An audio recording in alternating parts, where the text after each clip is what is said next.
Cypher.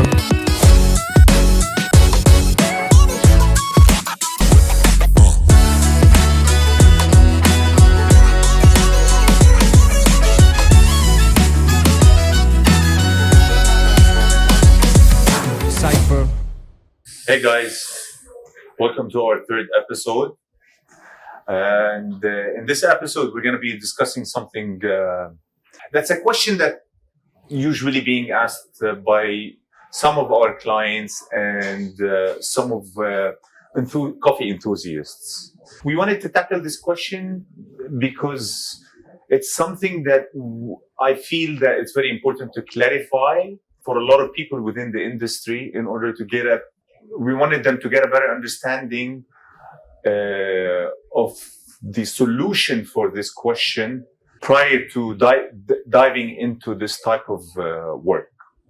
So basically, this question is, should I open my own coffee roasting business or not? And honestly, this question is, we've been asked this question regularly by various clients. By clients, I mean individual clients or cafes or even an F&B, a type of an F&B business, a business with multiple restaurants or multiple cafes. I just want to note that what we're going to talk about is just an opinion, and it's an opinion based on the years of experience within the industry that we've accumulated over the time. A lot of times, people tell us, do you think it's time for me to open my own roasting business because I'm paying X amount per month for roasted coffee? And if I start buying green coffee and roasting my own, I'll be saving money. With all honesty, no. You will not be saving money. This is what people don't understand. And sometimes the question is being raised, which is a fair enough question by the clients. Yet, unfortunately, a lot of clients don't really do the math and understand the business really well when it comes to numbers. Other than numbers, there is effort as well that you place in a business in order for the business to be successful. Now, there's something I really need to clarify and make very clear. If you're really passionate about coffee and you really want to start a roasting business because you love it, give it a go. Go ahead, because this is how we started. Who are we to stop people from doing something they love to do? I'm a proponent. I really think if you love something, try and give it a go and making a living out of it. That's for sure. Try if you feel that you really love roasting coffee and you really want to get into it, start with a 1 kg roaster, roast at home. Start buying green from the local suppliers in order for you to really understand, is this what you really want to get yourself into? Is this something that, I want to be doing on a day-to-day? Is this an activity that I'm going to enjoy, or it's just something that I feel like, experimenting with? Start like that, because that's how I started, to be honest with you. And things evolved, and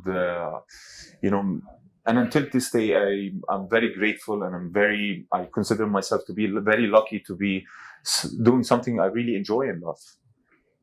Now, putting that to the side, which is, if you love it, do it. Or don't let anyone stop you from doing it, and ask around and speak to the people within the industry in order to get a better understanding. Now, if you think that you're doing this because you're saving money, it's yes and no, because it depends on a lot of factors. Because first, you have to ask yourself from a scale perspective and from a resources perspective. Do you have the resources and the scale to justify opening, roasting, a coffee roasting business? Furthermore, what you need to take into consideration is your business model.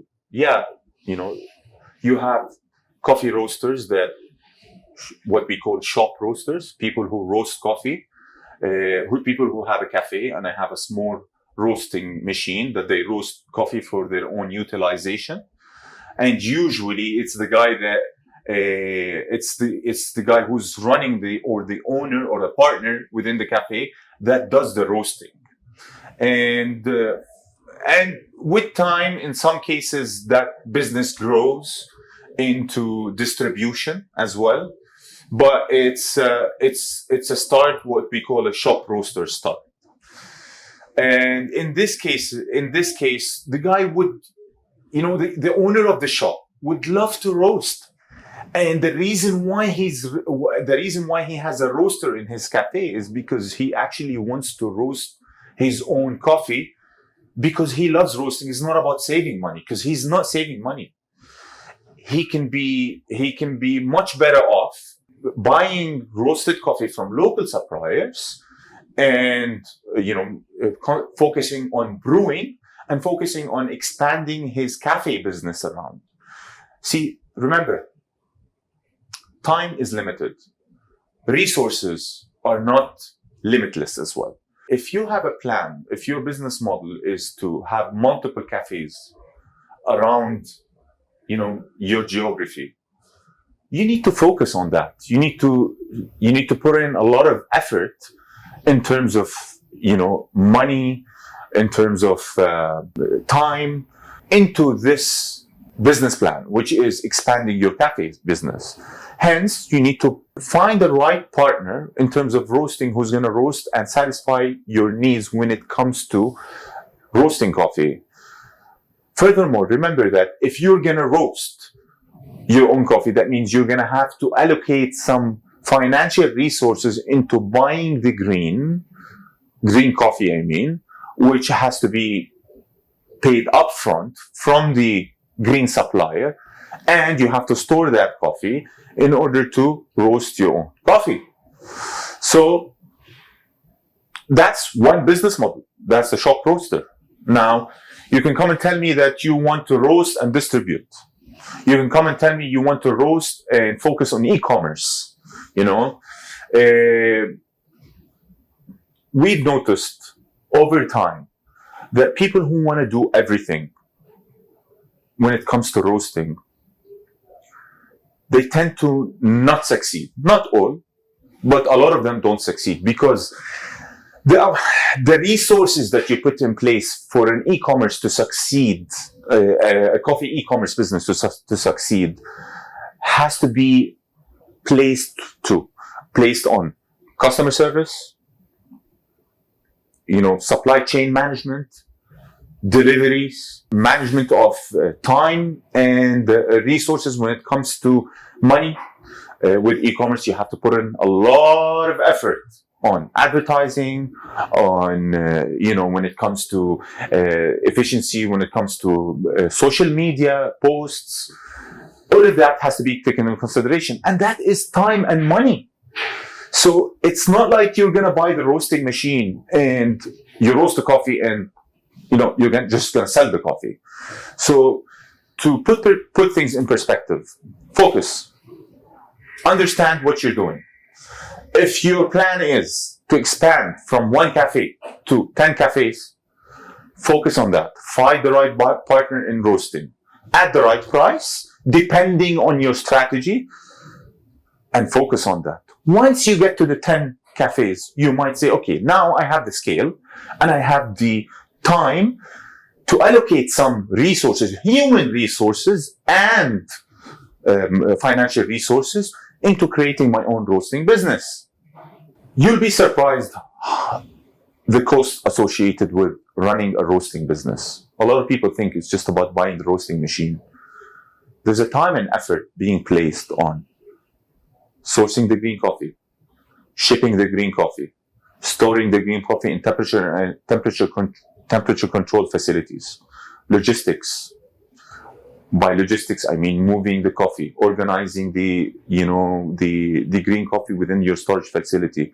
Remember, that's a bulky, big product, and you're going to need a lot of storage space. And storage space might mean capital expenditure and operational expenditure, both, not one, because you need to store it in the right atmosphere.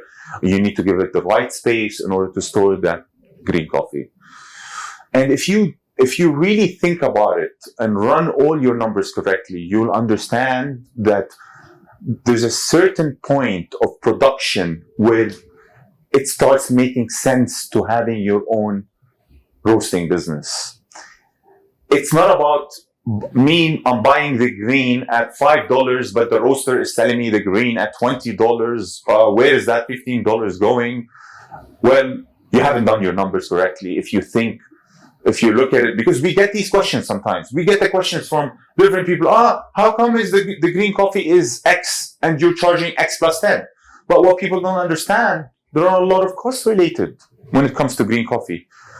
From paperwork to importing the green coffee to storing the green coffee in temperature control facilities to delivering, the price of oil and price of gas, logistics related to that. With colleagues, viewers, the people who are going to be organizing the inventory management, people who are going to be organizing, the roasting when it comes to moving, manpower. Manpower is one of the most important cost items that you have to think about if you want to really run a successful business. So when you run a cafe and you run a cash type of business, by a cash type of business, I mean you sell something and you get your payment directly. It's different than running a roasting business. Remember, there are cash flow cycles with the roasting business. Remember that you're paying for the green, in most cases, in FOB terms, which means, to simplify matters for people who are not getting it, you gotta pay for the green coffee as soon as it arrives to the origin port. I.e., for example, when you ship coffee from Brazil, you'll pay for the coffee from Brazil when it gets to the port in Brazil. So that means your money is locked from the port of Brazil until it gets to the receiving port, which is your port. Doesn't matter where your operations are. In our cases, in Dubai. So we receive it in Dubai. By the time we receive it in Dubai, we take it to the storage facility. So in most cases, your money is being stuck for minimum between 2 to 3 months. That's money hasn't been moved.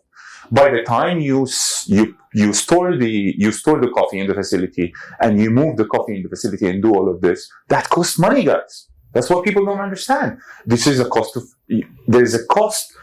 In some cases, some roasters are borrowing money from the bank to buy these type of products. And when you're paying interest, you're paying cost of shipping, you're paying cost of storage, you're paying cost of duty. In some cases, you're paying cost of local port costs. All of these are costs that has to be taken into consideration. Furthermore, we haven't even touched upon the cost when it comes to production costs. When you're talking about depreciation costs of the various items that you're buying and you're actually depreciating over a couple of years, rent costs, water and electricity costs, you name it when it comes to costs. So no, when you buy the coffee for $5 and you see that the roaster is selling it for X plus 10, let's say 5 and he's selling it for $20, in most cases, his cost might back up to $15 and he might be profiting something between $3. The net profit might be $3 out of the $20 that he's charging. So it's not as easy as what people think. Lastly, I want to touch upon a subject. Look, this is a really long subject. We can discuss it and talk about it for a long period of time. But the last thing I want to discuss is that we get a lot of F&B conglomerates or F&B holding companies, that people who own 5-6 restaurants and cafes. Let's say they consume 500 kilos per month, or 600 kilos of coffee per month, or a ton of coffee per month, and they come to us and they tell us, I think it's time for us to start roasting because we will save money. Definitely not. You won't be saving money. And in our point of view, you haven't, it's even if in their case, let's say they own their own warehouses, so they'll be saving on, when it comes to rent, they'll be saving. Even if from a financial perspective, you'll be saving a bit of money. Don't forget the effort that you have to put in place for the process to work, for things to be in their place. Remember, in a lot of the cases, the roaster is dedicating most of his business to roasting coffee, to roasting and distribution of coffee. That means he has his own coffee labs where he's analyzing different coffees that come from around the world. That means he's putting huge effort in order to make sure that there's consistency when it comes to roasting, making sure that the product that he's delivering to you is consistent. And that, my friends, costs money. Cost time, effort. Go visit your roasters. Go check out their facilities. See how much effort. See the cleanliness. See the hygiene. Look at how the number of staff working in the facility. And all of that will give you an understanding of the cost associated with coffee roasting. Unfortunately, a lot of people in the industry look at it from a perspective that they look at the price of the green and then they look at the price of the roasted coffee and they think that the roaster is milking it. He's making crazy money. It's not. It's like any other business. There's a lot of costs associated with it. And putting the money aside, people think it's just putting buying a machine and putting a human being behind the machine. People always remember the tangibles and they forget the intangibles. They forget the effort that someone and the know-how that someone put in place in order for this production process to work. Please keep that in mind and feel free to ask any questions you want. Send them across, put them down for us, and we'll try to answer these questions for you. Please take care, and you're always welcome to pass by Cypher and check out the facility and get an understanding of how it is. Always, always remember this. If you love it, do it. Nobody can stop you. But don't think that if you're consuming 500, 600 kilos a ton, 2 tons, that the right decision is to roast your own coffee. Thank you so much, and see you next time. Cypher